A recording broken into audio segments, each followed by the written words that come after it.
If you're running an Australian business doing somewhere between 2 and 20 million a year, this is for you. You've built something great, but I'm willing to bet your marketing feels like a black hole. Lots of activity, lots of confusing reports, but not a lot of clarity. We're going to break down a model that fixes that.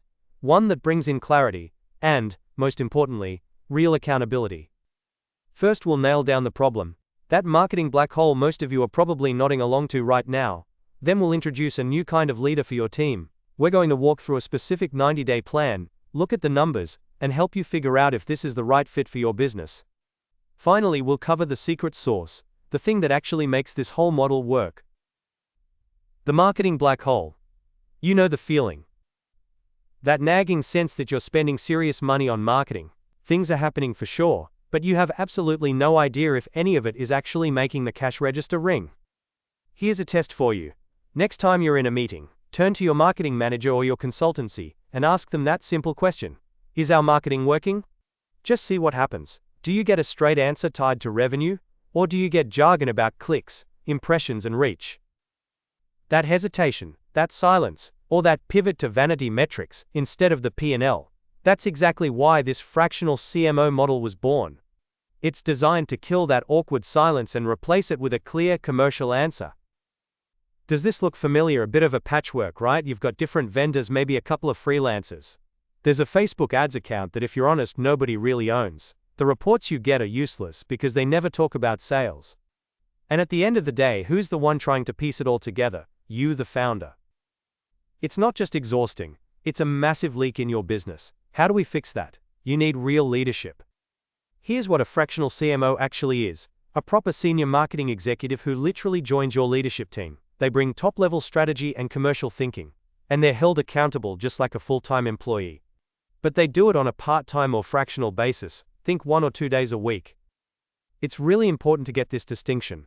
This is not a consultant who charges a fortune, hands you a fancy 40-page strategy document, and then vanishes. A fractional CMO owns the marketing function. They manage the team, they manage the budget, and they are responsible for the results. They are in the boat with you, rowing. And this isn't vague advice. A good fractional CMO has a structured plan. What the first 90 days actually look like. This is how you go from chaos to actual control. It's a simple logical flow. Clarity, build and grow. No confusing corporate speak, just a clear pathway from untangling the mess you have now to building a predictable engine for growth. Here's what's actually happening behind the scenes. In that first month, they audit everything. And I mean everything. Connecting it all back to your profit and loss statement.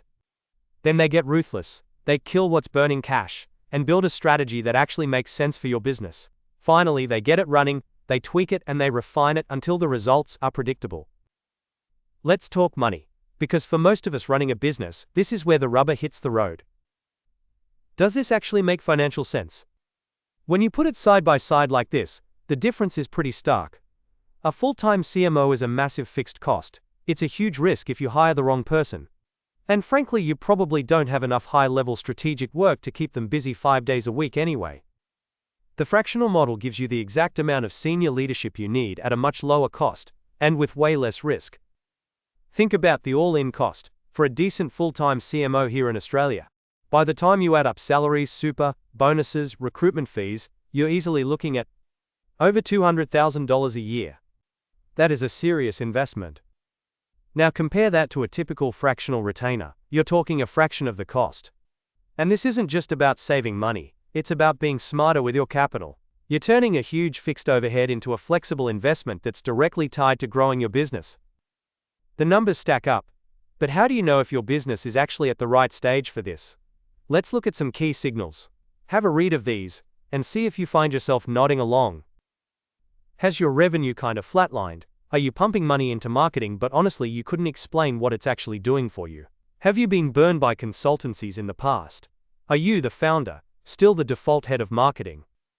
If you're saying yes to a couple of these, it's a strong sign that it's time for a change. Which brings us to our final and most critical point. Why does this model work when so many others fail? It boils down to one simple thing: linking strategy directly to execution. Think about the incentives. A vendor like an ad consultancy is incentivized to sell you more services, a bigger budget, another social media channel.